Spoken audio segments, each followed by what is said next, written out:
So hi guys, my name is Manata. I am from 5th Science. So today our topic is Indian history.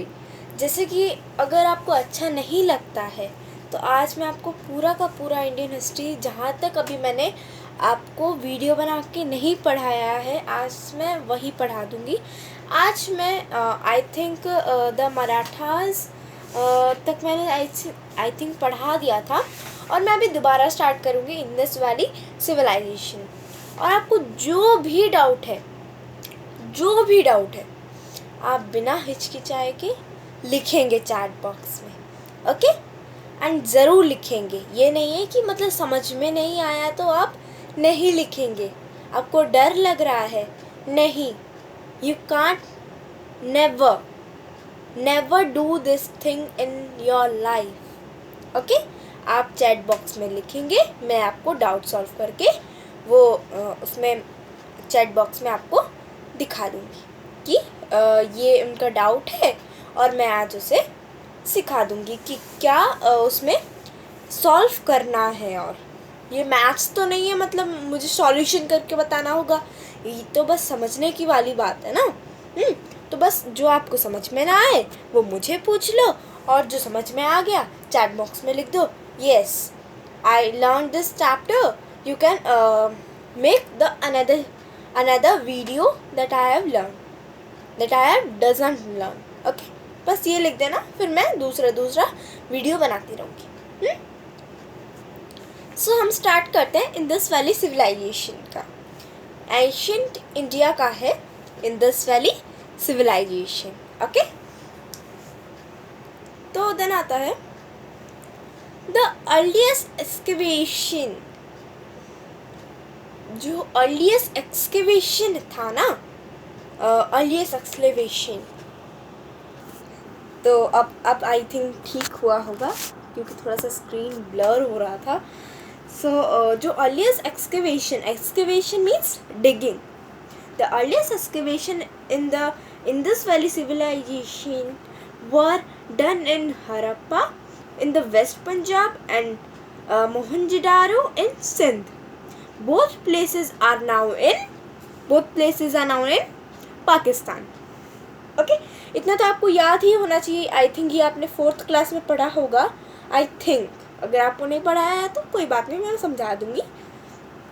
जो earliest excavation था, मतलब जो earliest digging था, जो Indus valley civilisation में किया गया था, वो कब किया गया था? हरप्पा सिविलाइजेशन में, in the west Punjab and Mohenjodaro in Sindh. पर अभी वो प्लेस कहाँ पर है? पाकिस्तान में। बस ये आपको लर्न करना है इसमें कि वो कहाँ पर है। जो बोथ प्लेसेस जो है, जो वेस्ट पंजाब एंड मोहनजोदारो जो सिंध में था, वो अब कहाँ पर है? कहाँ पर है बताइए? मैंने बताया है कहाँ पर है, पाकिस्तान में। आता है important sites. The most important site are Kot Diji in Sindh, Kalibangan in Rajasthan, Ropar in the Punjab, Banawali in Haryana, Lothal and Surkotada and the Dholavira are 3 in Gujarat. Then आता है Mohenjodaro is the largest of the Indus cities and it is estimated to spread over an area of 200 hectares. इसका meaning क्या है? Mohenjodaro is the largest of all the Indus cities. Mohenjodaro जो था ना, वो सारे इंडस सिटी से बहुत ज़्यादा लार्जेस्ट था and is estimated have to spread over an area of this 200 hectares. इतना तो समझ में आ गया ना आपको, तो बहुत अच्छे से आपको आगे भी बहुत अच्छे से समझ में आएगा। अगर ये समझ में नहीं आया तो आपको आगे का कुछ ही समझ में नहीं आएगा। This is the main thing. अगर आप ये चैट बॉक्स में लिख देंगे ना, मैं बहुत ज़्यादा खुशी हो जाऊँ। कम से कम ये आपको समझ में तो आया। अगर समझ में नहीं आया चैट बॉक्स में लिख दो, मेरे को समझ में नहीं आया, मैं और एक बार वीडियो बना दूंगी, no problem in that. Then आता है silent features of the Harappa culture. The Harappa civilisation was primary urban. Harappa civilisation तो एक शॉर्ट सिविलाइजेशन था, लेकिन उसमें जो फैसिलिटीज़ थी ना, वो बहुत ज़्यादा हायर थी। सब फैसिलिटीज मिलती है, इसलिए क्या बोला गया, अर्बन सिविलाइजेशन। देन आता है मोहनजोदारो एंड हड़प्पा वो द प्लान सिटीज, वो प्लान करा सिटीज है कि हम प्लान करके ही उसे बनाएंगे। देन आता है the large scale use of burnt bricks in almost all kinds of construction are the important characteristic of the Harappa culture. जैसे कि मैंने बताया, the large scale use of burnt bricks से in almost kind of construction, almost होता है construction, are the important characteristic है, ये बहुत ज़्यादा इम्पॉर्टेंट कैरेक्टरिस्टिक है कौन सा, हड़प्पा सिविलाइजेशन या हड़प्पा कल्चर का। अगर सिविलाइजेशन है तो सिविलाइजेशन कहाँ पर चलता है, अर्बन। अगर कल्चर है तो ये उनका कल्चर है। देन आता है another remarkable features was the underground drainage, मतलब ड्राइनेट मीन्स जो कचरा होता है, मतलब नाली वाली जो होता है, कनेक्टेड ऑल हाउस, वो भी बहुत अच्छा था, स्ट्रीट से ऐसे लगे होते थे वो। तो आता था most important public place of Mohenjodaro is the great bath था, बहुत ज़्यादा पब्लिक प्लेस ऑफ मोहनजोदारो या most important place in Mohenjodaro is, बताइए आप, ग्रेट बाथ। उसका लेंथ क्या है 39 फीट और उसका ब्रेथ क्या है 23 फीट एंड उसका डेप्थ क्या है 8 फीट। ये बहुत ज़्यादा मेन है, कभी ब्रेथ के जगह लेंथ ले आते हैं, लेंथ के जगह ब्रेथ दे आते हैं, है ना, वो गलत है। आपको पूरा एग्जैक्ट नेम और एग्जैक्ट डेट याद होना चाहिए, या एग्जैक्ट लेंथ, ब्रेथ या डीप याद रहना चाहिए। Then आता है agriculture was the most important occupation. The fertile soil, farmer cultivated 2 crops year. 2 crop her year में लगाते हैं. They were the first who had grown paddy. Then आता है wheat and barley were the main crops gone beside sesame, mustard and cotton. Wheat और जो barley था ना वो मेन क्रॉप्स थे, मतलब अलावा सेसमे, मस्टर्ड और कॉटन के। फिर आता है animals like sheep, goats and Buffalo were domesticated, उससे वो काम करते थे। लेकिन हॉर्स था, लेकिन वो उन्हें पता नहीं था कि उसे कैसे चला सकते हैं, तो the use of horse is not yet firmly established. Bronze and copper vessels are the outstanding example of the Harappa metal craft. Then आता है bronze and copper, तो मुझे पता चल गया। Then आता है large number of seals numbering more than 2000 have been discovered. Then आता है social life, आम आदमी, आम life. Jewelry such as bangle, bracelets, filters, then आता है grits, anklets, earring, finger rings were worn by women. The ornaments were made up of gold, silver, copper, bronze and semi-precious stone. Then आता है fishing was the regular occupation, while hunting and bullfighting were the other pastimes. Then आता है manufacture of terracotta, burned clay was major industry of the people. मतलब ब्लर्न के से ना कुछ बनाते रहते थे और उसे सेक देते थे, वो एक टॉय बन जाता था। लाइक मैं एक एग्जांपल देती हूँ तो आपको समझ में आ जाएगा। मेरे अराउंड कुछ भी रखा है तो मैं दिखा दूँगी। लाइक ये कटर है, शार्पनर है, ये उसे हम ब्लर्न वो क्ले से ऐसे करते थे एंड वो फ्राई करते थे एंड बन गया शार्पनर, एंड उसमें एक धारी लगा देते थे एंड काट देते थे या लीड बना देते थे, ऐसे ही होता था। देन आता है figures of animals such as sacred bull, doe were discovered. The feature of mother goddess were used for religious purpose. Now, most of the inscription were engraved means खोद कर लिखना on seals. It is interesting to note that in the script has not yet been translated. Okay? जो भी वो भाषा लिखते रहते थे ना, हमें अभी भी उनका भाषा कुछ भी समझ में नहीं आया, क्योंकि अभी मतलब जो लॉयर्स होते हैं वो अभी फाइंड करते हैं कि क्या है उनमें, अभी तक फाइंड नहीं किया उन्होंने. The people tree was the religious symbol. जो पीपल ट्री है वो रिलीजियस सिंबल है किसका? Indus valley civilisation. देन आता है the organ of Swastika. Swastika का साइन क्या होता है? कोई मुझे चैट बॉक्स में लिख के बता दीजिएगा, या एक मतलब गूगल में आता है, मैं बता ही देती हूँ मतलब क्या होता है ना. मेरे पास एक है उसका साइन, ये देख लीजिए मेरे हाथ है, कोई बात नहीं. ये ऐसे होता है, ऐसे करके Z टाइप का, ऐसे करके Z टाइप का होता है. अच्छा, आपको दिख नहीं रहा है तो कोई बात नहीं, मैं बुक के पीछे लिख देती हूँ. ये होता है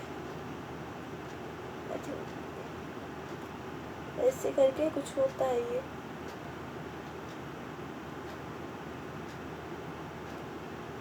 ऐसे टाइप का कुछ होता है. यू कैन सी ऐसे टाइप का कुछ होता है, एंड उसमें ऐसे डॉट डॉट होता है. ओके, सो ऐसा होता है Swastika. Symbol can be traced. वो हर अपने घर के मतलब ऐसे करके ना वो वही बनाते थे. रहते थे चीफ मेल वॉज पशुपति मोटोशिवा. मतलब जो शिव भगवान थे वो ऐसे पोस्चर में बैठे थे. देन आता है द वैदिक period. Most interesting part of वैदिक पीरियड इज जो 4 वेदास थे उसमें बहुत ज़्यादा इंटरेस्टिंग है, आपको मन भी लग जाएगा. Very good. द वैदिक period. Rigvedic age. The early Vedic period is known as Rigveda. Then आता है the Rigveda refers to the Sapta Sindhu. Refers to the Sapta Sindhu or the land of 7 rivers. Wow, what a great thing. Yes. Then आता है और कुछ आपको याद करने की ज़रूरत नहीं है, बस उनके रिवर्स 7 रिवर्स का नाम सुनिए आप. Jhelum, Chenab, Ravi, Beans and Citrus along with the Indus and Saraswati. Historians view that the Aryans came from Central Asia. They entered India through the Khyber Pass. मतलब झाड़ियों वाड़ियों के मतलब बीच में निकल के आ गए थे वो. Between 200 BC to 1500 BC. इसे ऐसे ही पढ़ते हैं 200 BC to 1500 BC. ऐसे ही पढ़ते हैं, मैं रॉन्ग नहीं पढ़ रही हूँ, नहीं तो मैं आपको पढ़ाऊँगी क्यों ऐसे, है ना. देन आता है दे फर्स्ट सेटल इन. ये आपको छोड़ दीजिए, आप बस आपको ये याद करना है कि वो कायबर से आए थे. पर पहले वो 7 प्लेसेस जो उसका था सप्त सिंधु, उसमें पहले रहे थे Sapta Sindhu. Slowly they move to Latin. बस इतना याद करना है, no problem in that. The Aryan civilisation was a rule बहुत किया जाता था. देन आता है वैदिक लिटरेचर. ये है 4 वेदा, बहुत इंटरेस्टिंग है. द वर्ड वेदा, ये the word Veda is derived from the root vid which means to know, the signifies superior knowledge. The Vedic literature consists of 4 Vedas: Rig, Sama, Yaur, Arth. आपको लाइन वाइज यूज करने की जरूरत है. पहले क्या आया? ऋग. बाद में क्या आया? याऊर. उसके बाद क्या आया? समा. देन आया अथर्व. चारों बहुत अच्छे से लर्न करना है. और एक बार मैं बता देती हूँ, पहले आया ऋग, क्योंकि पहले तो अगर आप पहले यरू बता देंगे तो गलत हो जाएगा आपका. पहले ऋग है, याऊर है, समा है, अथर्व है. ओके, इतना तो आपको याद होना ही चाहिए, नहीं तो फिर क्या फायदा है ना. Then आता है Rig Veda is the earliest of the 4 Veda, divided into 10 mandalas. It consists of 1028 hymns. मतलब उनके सॉन्ग थे. The hymns were sung by hotri in praise of various god. जैसे कि मैंने बताया था कि जो ये था, क्या बोलते हैं इसे, स्वाथिका, ये जो था, मैं और एक बार बना देती हूँ, नो प्रॉब्लम, और एक बार बना देती हूँ। ओके, जो ऐसे टाइप का कुछ था, है ना, स्वास्तिका ऐसे टाइप का कुछ था। मैंने गलत बना दिया, आई थिंक गलत बनाना नहीं चाहिए ना, ऐसे करके कुछ था, ऐसे ऐसे ऐसे ऐसे ऐसे, हाँ मैंने सही बना दिया।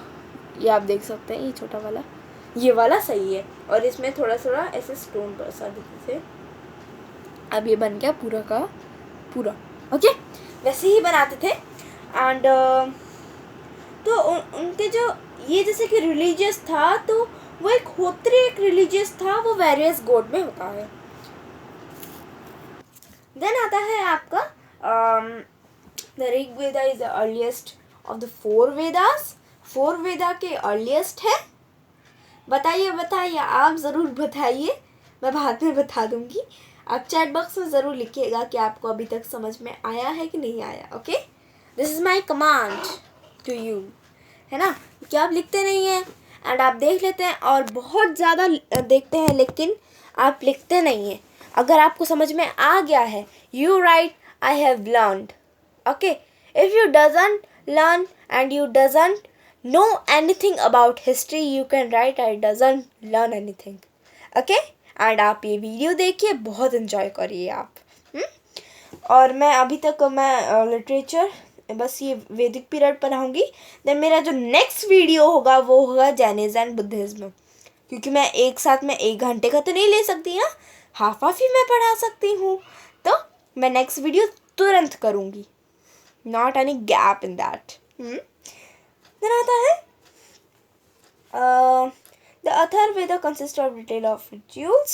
Beside the Veda, there are other sacred works like Brahmanas, the Aryanks, the Upanishad, and the epics Ramayana and Mahabharata.